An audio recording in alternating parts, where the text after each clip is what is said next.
Hello and welcome to Nebuchadnezzar. This is episode 37, which is part 1 of mission 13. And heads up, this is the last mission. We are supposed to get 35,000 population, 3,000 prestige.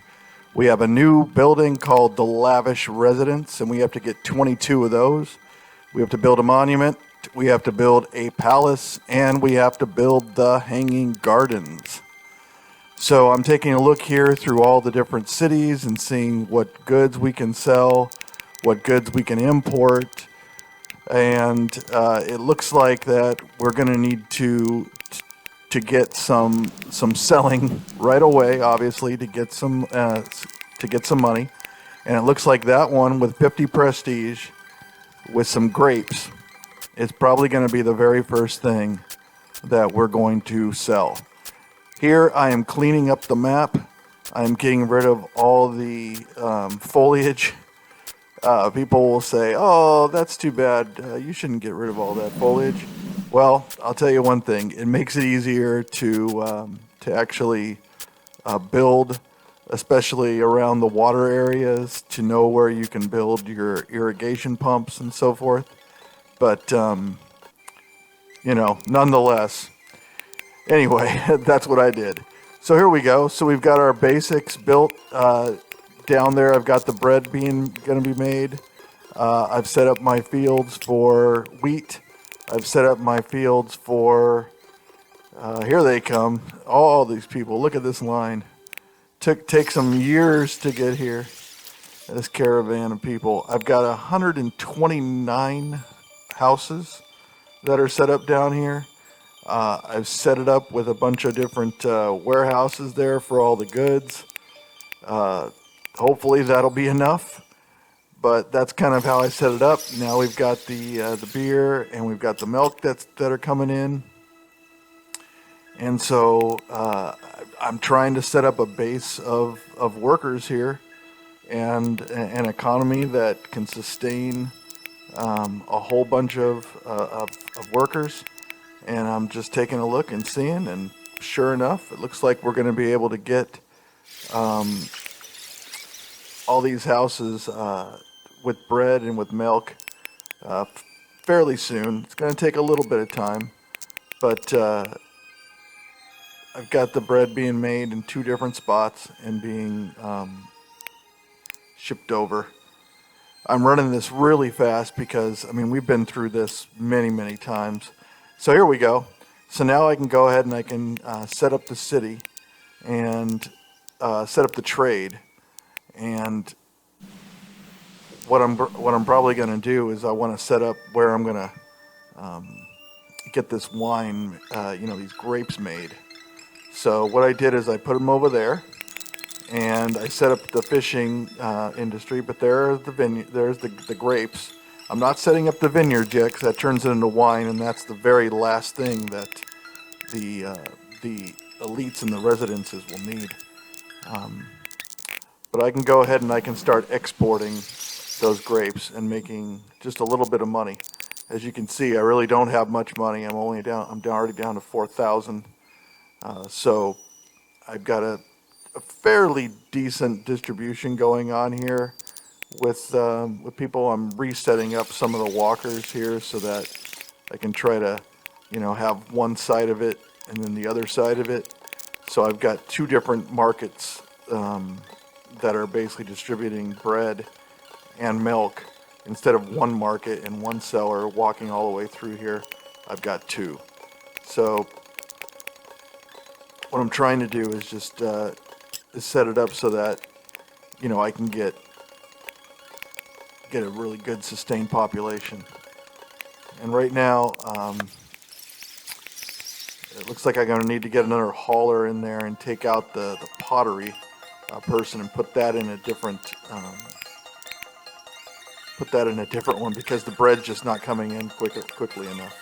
But now that it is, we shouldn't have any issues going forward with this. We might experience a little bit of times where we have a little less than 100% of the workers that we need, but we just need to manage that properly. I have 6,721 people that need work, but believe it or not, I'm going to go through those and even more. So you need a really good, large base of standard housing in order to get this thing rolling. So anyway, this is pretty much the setup part for this mission. You need a lot of people, obviously over 35,000 to complete the mission. Quite a bit of prestige as well, over 3,000 prestige, which means that I'm probably going to have to ramp up the villas all the way to the very top level for them as well. So I'm getting a bunch of requests in from that city that I'm trading the wine, but I'm not able to fulfill any of those. So long-term trade or special requests is not getting, I'm not getting any boost from that. But I am selling, and I'm up to 26,000 coins. So that's a good thing. I'm thinking over there is where I'm going to set up the villas. So that's what I did. I set up a bunch of villas. I believe I have 102 of them. I'm not quite sure if I'm going to need that many, but why not? I think last time we were at 90 something, but I should be able to sustain 100. There's enough copper that's going to be coming in. There's enough ivory and so forth for the ornaments. So I've got dates, and now I've got fish. And so now you're starting to see them move in the villas and starting to get, those villas populated. And what I really want to do is I want to sell the beer, because beer is actually, fairly good price that I can sell for. And I'm setting up the markets now. Here's all the fish. Getting a little bit of fish that's sometimes just not there for the market, but now that I tweaked it a bit, now you can see they're all getting fish. So yeah, beer is going to be where I'm going to be making some money. And so I've set up all these barley fields over there and some breweries, and I'm down to 1,800 coins again. So there are all the breweries and all the beer. So I'm just going to go ahead and I'm going to ship them all off to the warehouses in the port area and make some money off those. Because right now I don't want to give them to my population, my standard housing population. I don't need the workers. I need the money. So I'm just getting as much beer as I possibly can to get sold. So you start seeing my money start going up about almost 5,000 per year. So that's a pretty good deal. You can see my warehouses here are pretty full, so that's good. The fish is most of the time it's okay, but there's still some times where it's a little bit low, and that's just due to the big space they got to travel. So here we go. So in order to get more prestige, right, and to set up some more trade areas and stuff, so forth, I'm going to go ahead and set up my palace over here, and I set up a bunch of brick makers over there, and I'm just having the bricks shipped from the warehouse over to the monument, the palace warehouse, I guess it is, and that palace is starting to go up. That'll give me quite a bit of prestige, because I'm pretty much prestige capped right now until I actually get more population. So I'm just going to run this thing pretty fast and try to get this monument built so I can get some prestige. In the meantime, though, all that beer is being sold every single year, and I'm making money every year. So that's really good. I mean, I don't know. I mean, last time, actually, I went over 2 million coins. I didn't even need that much. I was worried because I didn't want to go bankrupt. I'm still a little worried every single mission, because the only way to make it is in trade, and you got to import a whole bunch of stuff all the time in order to, like copper and ivory, wood, things like that, which you need a lot of. And just wanted to make sure that I wasn't going to run out of money. So what I did here is I set up another market just to get the basics out there so that I wouldn't be lacking in any kind of people in order to sustain the breweries mainly, so I can just keep on selling the beer. So I'm up over 90,000 coins now, and the palace is being built. And I'm setting up a few more brickworks there. But anyway, let's just take a look at the palace being built here. And it's coming along very nicely. You can see we're rolling through the years pretty quickly here, but all the meanwhile, I'm making a lot of money, and I'm up over 160, 175,000. So that's really good. It's going to take some money in order to build up the residences and so forth. So now I got a bunch more trade opportunities, and looks like the next thing I'm going to do is I'm going to start maybe getting some copper copper jewelry, because once again I only have 324 people looking for jobs in the villas. So I'm going to go ahead and import a bunch of copper and export a bunch of copper jewelry, and that will give me even more money coming in. As well as I can also get in wood, and I can sell. I'm going to be able to sell furniture pretty soon. I'm going to do that as soon as I can. But the first thing is to get the copper jewelry going. So what I'm going to do is I'm just going to have them take the copper jewelry straight out of the warehouse. The warehouses there at the port, so I don't have to ship those off. And there's the palace. It's all finished. And then here's a monument. So I'm going to place the monument down there, and I'll put the warehouse there, and then I'll get the caravan to deliver the bricks there. So there we go. So now we've got copper jewelry getting sold, as well as beer, and so that's making some money. There's the furniture. We're going to need a little bit more prestige in order to get that, but as soon as I'm able to do that, I will.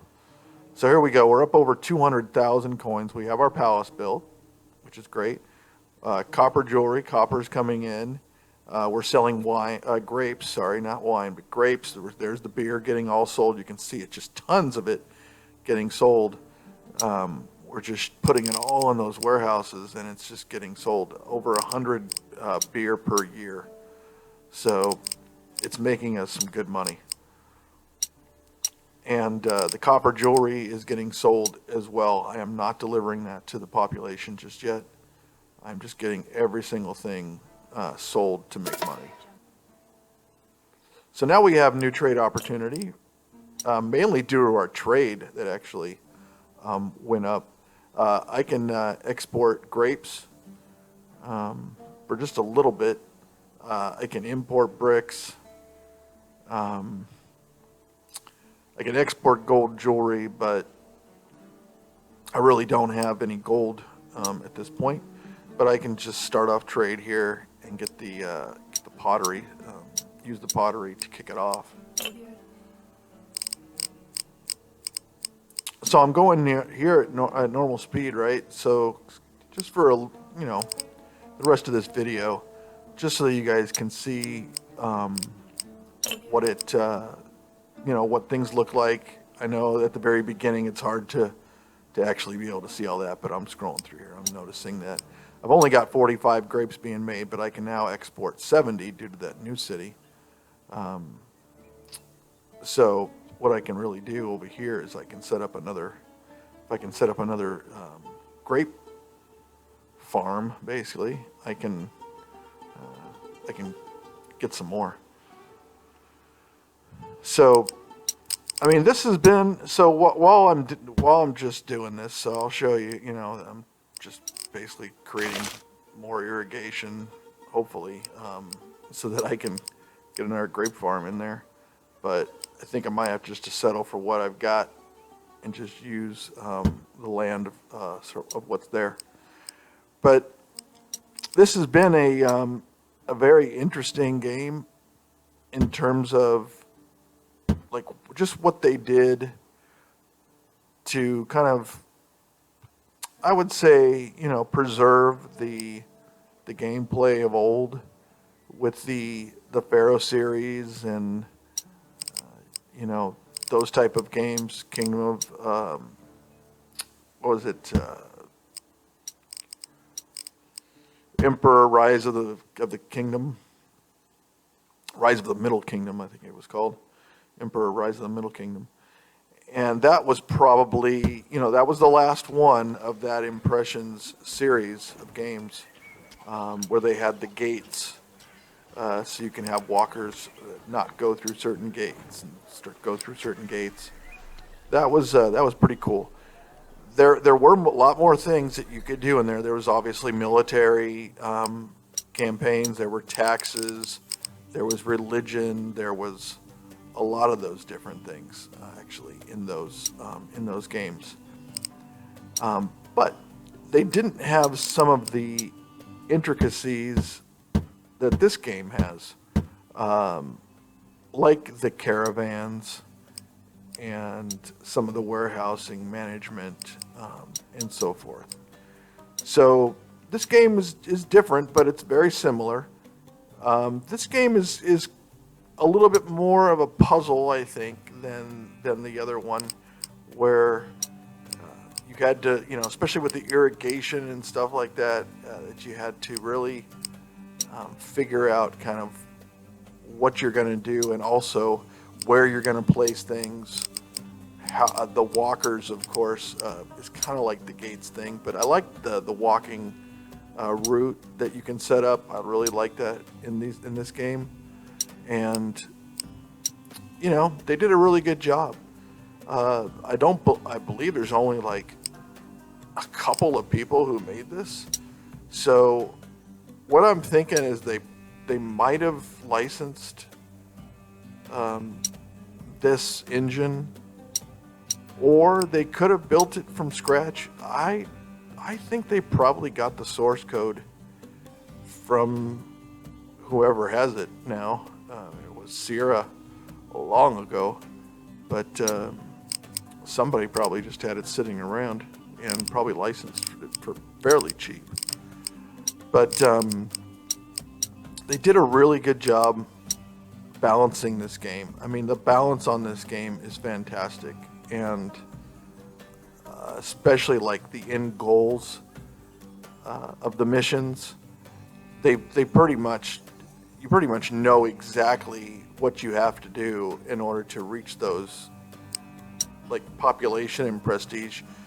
The way that they balanced it out is really good. So hats off to the developers in this game. And of course, this last mission is the granddaddy of them all with 35,000 people. Although this map is very big and has plenty of fertile land, even without irrigation. Up in the top left side of the map, the issue there, though, is that it's kind of far away from everything. Yeah, I probably could build a bridge over there, but what I'm trying to do actually is not have to use it. I just kind of want to see if I can build it out from this right-hand side over into left-hand side and not have to get all the way over there. What I may do, though, is in a week or two, I may actually come back and revisit this map and just try to make the most populated map that I can possibly make. And I'm thinking as well as what I could do is I could do two different games basically. One that is the most populated map that I can possibly make, and that's going to be interesting because what I probably am going to do is just focused on the housing. And then, of course, I'm going to need villas because they need beer. And beer is only made by the townsfolk. So I'm going to need quite a few, a lot of breweries actually, in order to get the max housing on the standard housing. So I'm going to need a lot of townsfolk, which means I'm going to need a lot of villas, and it's going to be interesting to see, how I can actually do that. Kind of focus just on standard housing villas. Don't even worry about the residences. I don't believe I may need, though. I'm trying to think about the villas themselves and what they require, and I'm pretty sure that the top part of the villas requires clothing, and I think those can only be made by people in residences. So if I don't go to the very top, I may not need residences, and therefore I can just, not max out the villas, but just build more villas and have. The problem is I am going to get maxed out in terms of copper and the copper jewelry and the ivory and the ornaments. I think I'm probably going to get maxed out in ivory and ornaments more than anything else. I think that's probably where it's going to be an issue, is that I can only have so many villas at a certain level because I won't be able to give them more, because I just won't be able to import more in order to make more ornaments. So I think that's probably where it's ultimately going to end up. So I can import 70 ivory from them there, and I can import gold there, and then I can try to make some gold jewelry. But the problem with making gold jewelry is that you can only make them with the residence people, so the aristocrats. So I'd have to build the residences right now, and I don't think that's a really good move. I really need to get the villa population up before I do that. So, and then the second game, I think, would be to do this basically, and probably take the end of what this mission is going to become and just try to build it out further and see if I can make it even bigger and have basically the biggest villa top population that I can possibly have, the highest residence population that I can possibly have, still make the city profitable, and make it the biggest population that I can have. So I think there's two different ways that I'm probably going to end up doing this. So stick around for those, but I'm going to take a few weeks and ultimately get back to this game. There's also modding in this game. I could learn how to mod maybe and set up a campaign or a new map or something like that as well. So I may do that. I may not. I'm not sure yet. I haven't really looked into what it takes to mod. I read like one page, and I guess it's probably feasible. We'll see. But that's kind of where my head's at with this. If they come out with another campaign or something like that, I'll definitely play it. But in the meantime, we're going to wrap up this Nebuchadnezzar campaign. So Nebuchadnezzar, if you want to learn more about Nebuchadnezzar, you can read the book of Daniel. And Nebuchadnezzar has what is believed to be written by Nebuchadnezzar, or at least given to Daniel by Nebuchadnezzar, which is chapter 4, I believe. So another fun fact, I played Nebuchadnezzar in a church play long ago, and it was a musical, believe it or not. So that was kind of fun. But I hope you enjoyed this first part of Mission 13, and I'm going to put up the next one fairly soon. So I will see you back here soon. Thanks for watching.